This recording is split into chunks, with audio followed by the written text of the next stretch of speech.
Baby માસીએ કહ્યું તમે અમારી સાથે વાત કરવા માંગો છો. હા સોરી, હું દાદરા ચડોતર નથી કરી શકતી એટલે તમને અહીંયા બોલાવવા પડ્યા, નહીં તો હું જ મળવા આવી જતી. એકચ્યુઅલી મારે તમને બંનેને સ્પેશિયલી થેન્ક યુ કહેવું છે. તમે બંને મારા વિશે વિચારીને ડૉક્ટર મહેતાને મારી પાસે મોકલ્યા, ખરેખર થેન્ક યુ. જો મારા કોઈ વર્તનને કારણે તમને બંનેને દુઃખ થયું હોય તો સોરી. મને જ ખબર નથી પડતી કે હું આવું કેમ કરું છું. કદાચ મારા મગજમાં જ કોઈ પ્રોબ્લેમ થઈ ગયો છે. મોટા ભાઈ, મેં એક બહુ મોટો નિર્ણય લીધો છે. કયો નિર્ણય? મોટા ભાઈ, વેદિકા ભાભી મને સતત એવું લાગ્યા કરે છે કે મારા જીવને જોખમ છે, કોઈ મને નુકસાન પહોંચાડી રહ્યું છે. આ બધું તમે અમને કેમ કહો છો? કારણ કે હું તમને બંનેને એક બહુ મોટી જવાબદારી સોંપવા માંગુ છું. મેં મારા જીવને જોખમ છે એવું સ્ટેટમેન્ટ લખીને પોલીસ સ્ટેશનમાં આપી દીધું છે. એ સ્ટેટમેન્ટમાં એક નામ પણ છે જે મોઘમમાં છે. જો મને કંઈ થઈ ગયું તો એ નામ બધાની સામે આવી જશે અને મારો અપરાધી જેલના સળિયા પાછળ હશે. મોટા ભાઈ, વેદિકા ભાભી, તમે મારા મોટા ભાઈ અને ભાભી છો. ફોજદારની જેમ તમે બંને પણ મારું ખૂબ જ ધ્યાન રાખો છો. એટલે જો મારો જીવ ગયો તો પોલીસ સ્ટેશનમાં જઈને નામ ઉકેલવાની જવાબદારી હું તમને બંનેને સોંપું છું. મને તમારા બંને પર વિશ્વાસ છે કે મારા અપરાધીને તમે જેલના સળિયા પાછળ જરૂર ધકેલશો. મેં આ વાત હજુ ફોજદારને પણ નથી કરી કારણ કે હું એ અપરાધીને સુધરવાનો એક મોકો આપવા માંગુ છું.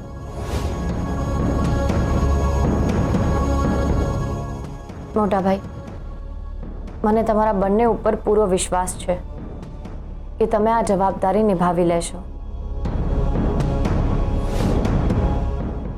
માફ કરજો મોટા ભાઈ, તમે ખૂબ જૂઠું બોલ્યા છો અમારા બધાની સામે, એટલે જ મારે આજે આ જૂઠું બોલવું પડ્યું, જેથી તમને અંદાજ આવી જાય કે હું સત્યની નજીક પહોંચી ગઈ છું.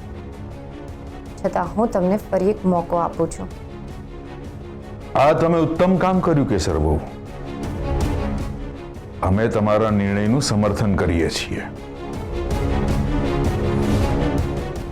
શું છે કે પાણી પહેલા પાળ બાંધવી ખૂબ જરૂરી છે ને તમે અમારા ઉપર ભરોસો મૂક્યો એ બદલ અમે અમારી જાતને ભાગ્યશાળી માનીએ છીએ. તમે તમારા મનમાંથી ડર કાઢી નાખો. તમને કંઈ જ નથી થવાનું અને તેમ છતાં ઈશ્વર ના કરે તમને કંઈ થઈ જાય, તમે પોતે પોલીસ સ્ટેશન જશો અને તમારા સ્ટેટમેન્ટમાં તમે જે નામ લખાવ્યું છે ને, જે મોગમ નામ લખાવ્યું છે, એને ઉકેલી કાઢીશું અને અપરાધીને જેલના સળિયાની પાછળ ધકેલીશું. આ અમારું તમને વચન છે કેસર બહુ.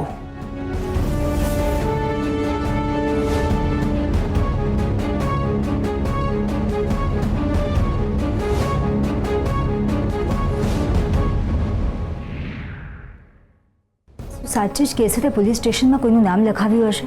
એ તો અમને નથી ખબર. આપણે કેસરને જેટલી ઇનોસન્ટ માનીએ છીએ એટલી એ છે નહીં અને આપણામાંથી કોઈ ઉપર શંકા ગઈ છે અથવા તો એને ધીરે ધીરે બધું યાદ આવી ગયું છે, પણ એ કોઈને કશું કહેતી નથી. એટલે તમને પણ લાગે છે કે એણે પોલીસ સ્ટેશનમાં કોઈનું નામ લખાવ્યું છે? કોનું નામ લખાવ્યું હશે? એ તો કેસર જાણે અને પોલીસ જાણે, પણ અમને એવું લાગી રહ્યું છે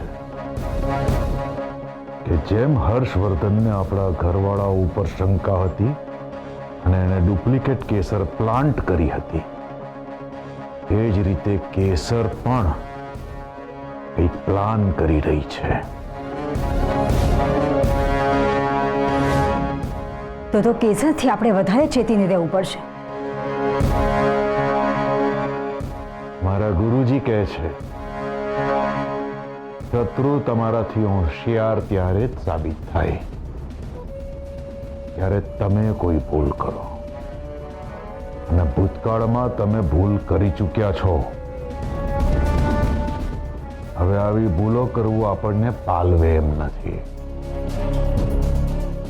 કેસર ધીરે ધીરે અમારા માટે જોખમી સાબિત થઈ રહી છે. તમે એક કામ કરો, દિવાળીમાં આપણા ઘરવાળાઓનો, ખાસ કરીને હર્ષવર્ધન, ગોપી અને પ્રમોદનો શું પ્રોગ્રામ છે એ જાણો. દિવાળીમાં તમે શું કરવાના છો? સમય આવે અમે તમને બધું કહીએ છીએ ને.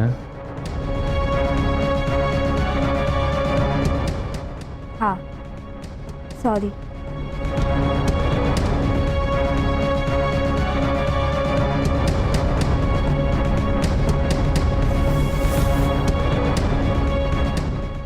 લો શરૂ કરો. પહેલા બોર્ડર બનાવો. આખું ચોરસ. ઓકે? એ એમ ના હોય. આમ જો, આમ પકડો અને પછી આમ લાઈન પાડતું જવાનું. આવડ્યું? થશે થશે કરો.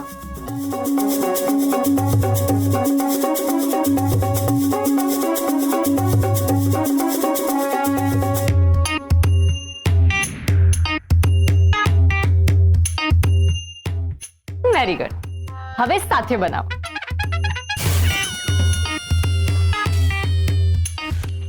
ગ્રીન. એનાથી ના હોય, લાલ કલરથી હોય.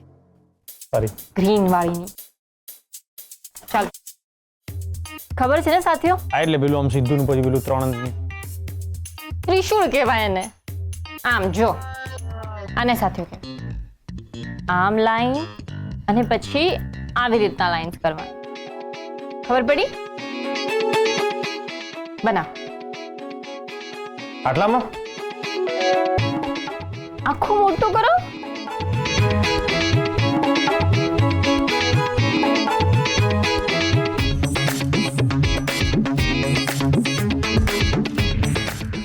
સીધી લાઈન બનાવો, પછી એને વ્યવસ્થિત રીતે થોડી જાડી બનાવી દેજો.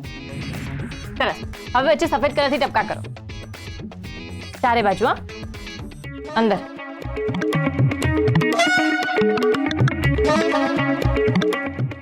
થોડું પ્રોપર કરો.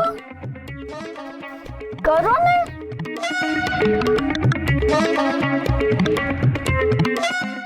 આ 4 ટપકાની ઉપર આ યલો કલરનું આમ ઝીણું ટપકું કરો. આમ ઝીણું ટપકું. અને આ ઓરેન્જ કલરથી ગોળ બોર્ડર બનાવો. બહુ સરસ લાગે. અઘરું નથી. ના, લો. અહીંયા ઝીણું ટપકું. હા, વચ્ચે, એકદમ વચ્ચે. સરસ મજાનું ઓરેન્જ કલરથી બોર્ડર કરો. રાઉન્ડની બોર્ડર. ગ્રીન બોર્ડર બનાવો ને, બહુ સરસ લાગશે.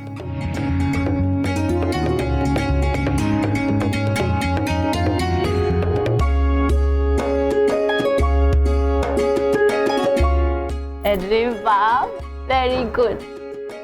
વેરી શાબાશ. શું થયું? સોરી. કેમ?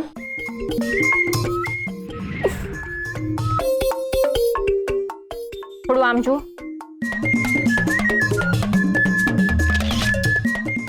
થોડું આમ જુઓ. આપી દીધા પોઝ. હવે જુઓ.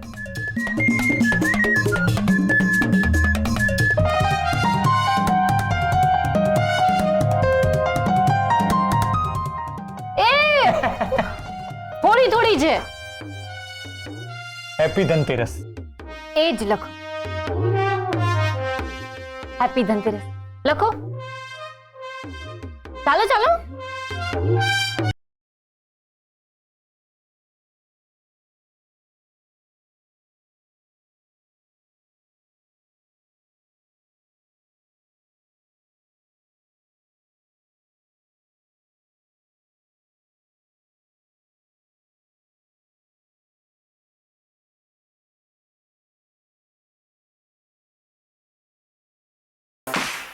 ઓ ફોજદાર, આ શું કરો છો? તો ક્યાં મૂકું? રસ્તો છે ને, જરા સાઈડમાં મૂકો. અહીંયા? હા,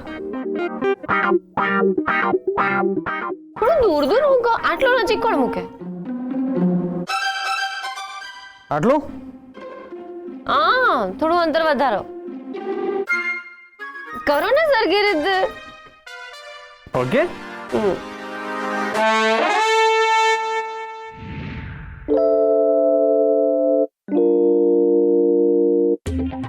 અહીંયા ક્યાં મૂકો છો? આમ પેલી બાજુ બી તો એક બે મૂકો. બંને સાઈડ મૂકવાનું ને? હા, આ એક જ મૂકો અહીંયા? બે મૂકી દો. નજીક નજીક? થોડા દૂર દૂર. એકવાર શીખવાડ્યું તોય શીખતા નથી.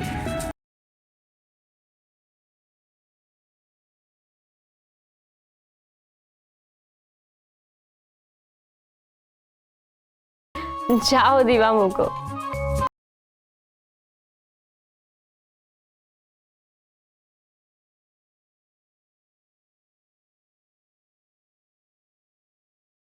કેસર, આ ઘરમાં તારી હાજરી જ માત્ર રંગ અને અજવાળું ભરી દે છે. હા બેબી માસી, સાચી વાત છે તમારી. બાકી અમારી હાજરી તો ઘરમાં અંધારા જ પાથરતી આવી છે, નહીં બેબી માસી? વેદિકા બહુ હા બા, તહેવારના દિવસે અમારે અમારું મોઢું બંધ રાખવું જોઈએ.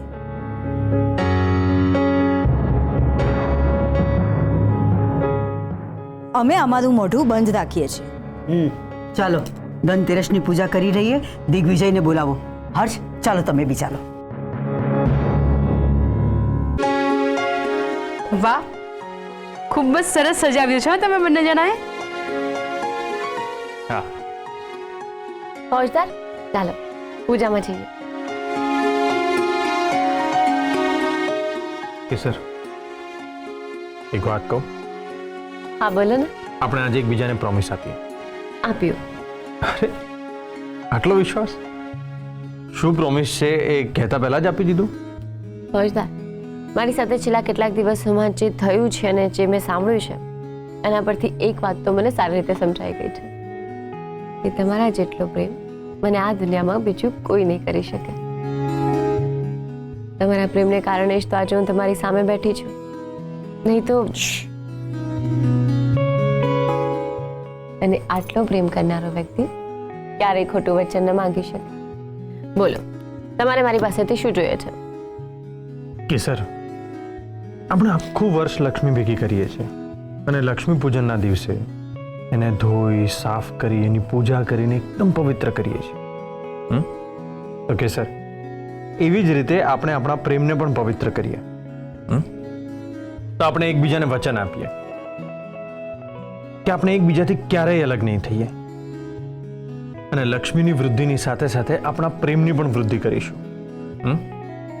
વચન આપ કે આપણે એકબીજાને પ્રેમ કરવામાં ક્યાંય કચાશ નહીં રાખીએ. કેસર હર્ષવર્ધનસિંહ તમને વચન આપે છે, તમે જેવું કહ્યું એવું જ થશે. બેબી માસી,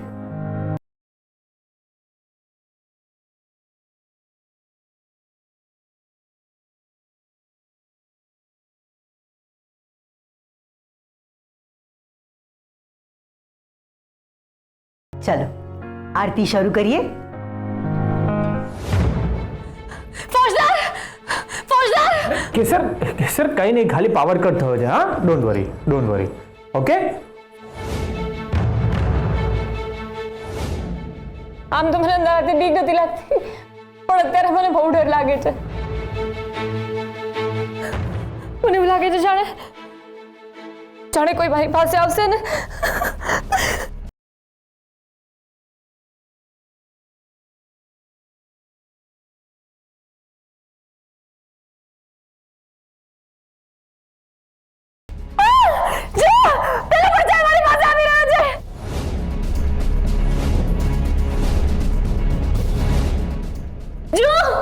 અરે, એ મોટા ભાઈનો પડછાયો છે, ડોન્ટ વરી, કઈ નહીં કરે. ઓકે, શાંત થઈ જા, શાંત થઈ જા, ડોન્ટ વરી. અને હું અહીંયા જ છું, ક્યાંય નહીં છું, અમે બધા અહીંયા જ છીએ. Okay, okay. મને ડર લાગે છે. આ દેરાણીએ શું ફરી નાટક શરૂ કરી દીધું છે? આવી ગયો ને પાવર? હા, ચાલો શાંત થઈ ગયા, એકદમ રિલેક્સ. કેસર બહુ, આખો પરિવાર તમારી સાથે છે. તમે શું કામ ડરો છો? ડરવાનું બંધ કરો. હા, જે થયું એ ભૂલી જાઓ. અમે તમને કંઈ નહીં થવા દઈએ. કેસર, બેટા માતાજીનું નામ લે, એ બધું જ સારું કરી દેશે અને તને જલ્દી સાજી પણ કરી દેશે. ચાલો આપણે આરતી કરીશું. ફોજદાર, મને બહુ માથું દુખે છે. સારું, તારે રૂમમાં જવું છે? એક મિનિટ.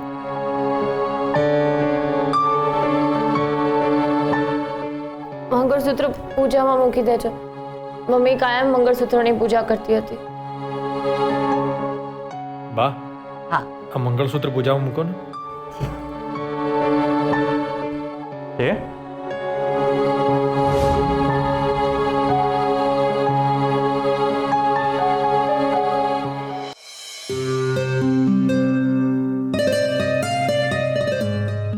ફોજદાર, આ રૂમમાં શું કામ લઈને આવ્યા?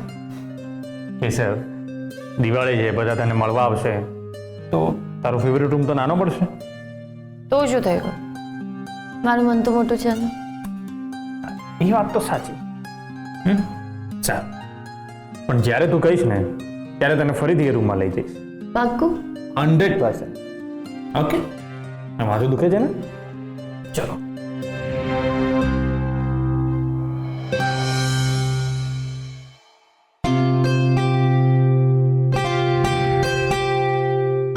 તારે કંઈ ખાવું છે? ભૂખ લાગી છે? હા, સારું, તો સુઈ જા. તમે ક્યાં જાઓ છો? તમે અહીંયા મારી પાસે જ રહો ને, પ્લીઝ. હા, હું અહીંયા છું, અહીંયા છું. ઓકે?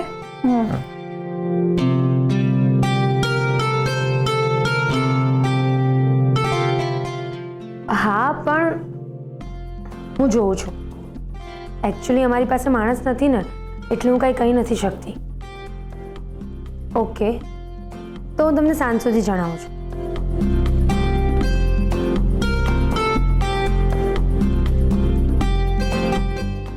અરે આને શું થયું? તહેવારના દિવસે આ માડી કેમ પડી છે? માથું દુખે છે. તું તારી મમ્મીને મળી આવી? કેમ છે માસી? મમ્મી મજામાં છે. તારી ખબર પૂછી છે? કેસર, નવા વર્ષે 3 ઓર્ડર મળે છે. શું કરું? પેલો વિનય ડિલિવરી બોય દિવાળી કરવા રાજકોટ ગયો છે. લાભ પાચમ પછી પાછો આવશે. હવે ઓર્ડર લઉં કે ના લઉં કંઈ સમજાતું જ નથી. એમ પણ નાશ પાડવી પડશે, કારણ કે તને એકલી મૂકીને તો મારે ક્યાંય જવાશે જ નહીં. અરે ના ના, ના શું કરવા પાડવાની? હું છું ને. અને બેબી માસી એવું કહે છે કે ધનતેરસના દિવસે આવતી લક્ષ્મીને ના નહીં પાડવાની. પણ તમને પણ કામ હશે ને? અરે મારે તો હજી લોનની પ્રોસિજર થવામાં બહુ વાર લાગશે, અને હજી તો મને લોન મળશે પછી મારું કામ શરૂ થશે. હા,